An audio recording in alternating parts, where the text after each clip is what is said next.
So our next hormone that we are looking at is estrogen in relation to progesterone or testosterone. So in the same way that we want like DHEA reasonably high in relation to cortisol, and that is a sign of youth. And in fact, when cortisol is high in relation to DHEA, that is generally a marker of being older, and it is a marker of having a higher risk for all kinds of other diseases. And in fact, it's a mortality marker, so it's a big deal.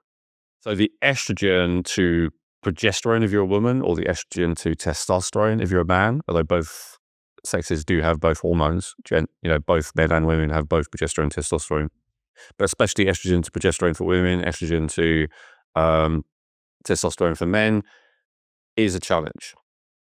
Occasionally, estrogen can get too low. In women, estrogen can get too low. That's kind of what the menopause is, that both the sex hormones, estrogen and progesterone, both get too low.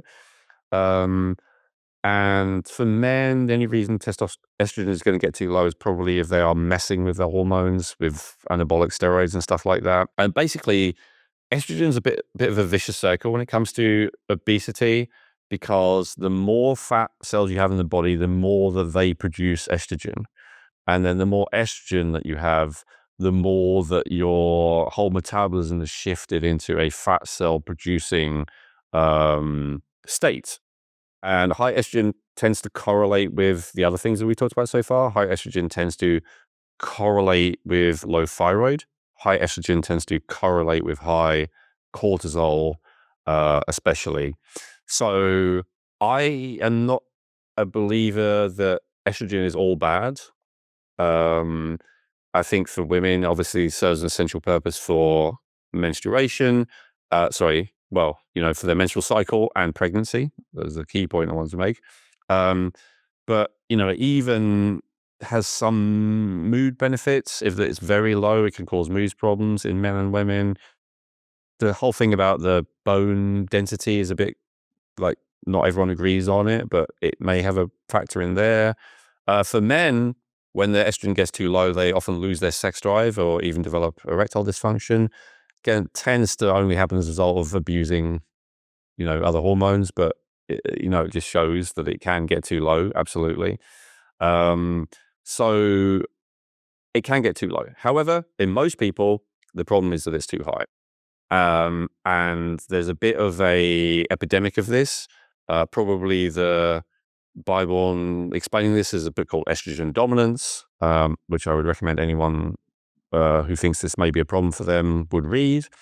It is a hormone that leads to like female sexual characteristics to some degree. So, for instance, there are studies that show that when they do like an amalgam of a face of women who are at the highest estrogen point of their cycle versus the lowest estrogen point of their cycle, respondents considered the highest estrogen part of the cycle to be distinctly more attractive. So a lot of feminine traits like curvy hips and all that kind of stuff, actually, estrogen plays a big part in that. It's just that if you have too much estrogen, you have too much of that, right? So for a woman, if you had no estrogen, you wouldn't have curvy hips. They would be straight like a men.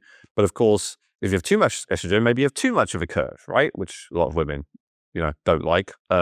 So it's just a question of balance, right? It's finding the right level. In terms of what can cause estrogen dominance, it's a lot of the same stuff that we've talked about already. So stress is a big one.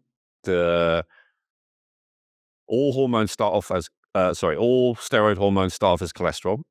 And so from cholesterol, then they get converted into pregnenolone. From there, they get converted to various things, including DHEA, progesterone, and cortisol.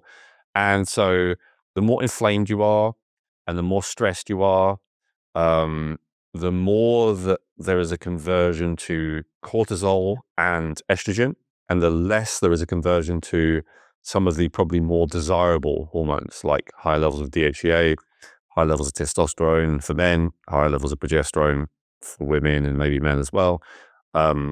So that's a big factor. There's the vicious circle thing that we talked about. Another factor is that there are a lot of xenoestrogens, man-made estrogens in our food, in our water, in plastics that we wear, plastics that we store our food in, plastics that we have our water in.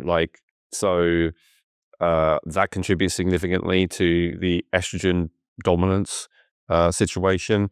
And I think there's an episode where we talked about this in much more detail, Chrissy. So we'll link to that. I won't go into it fully again, but so those are some of the crucial things.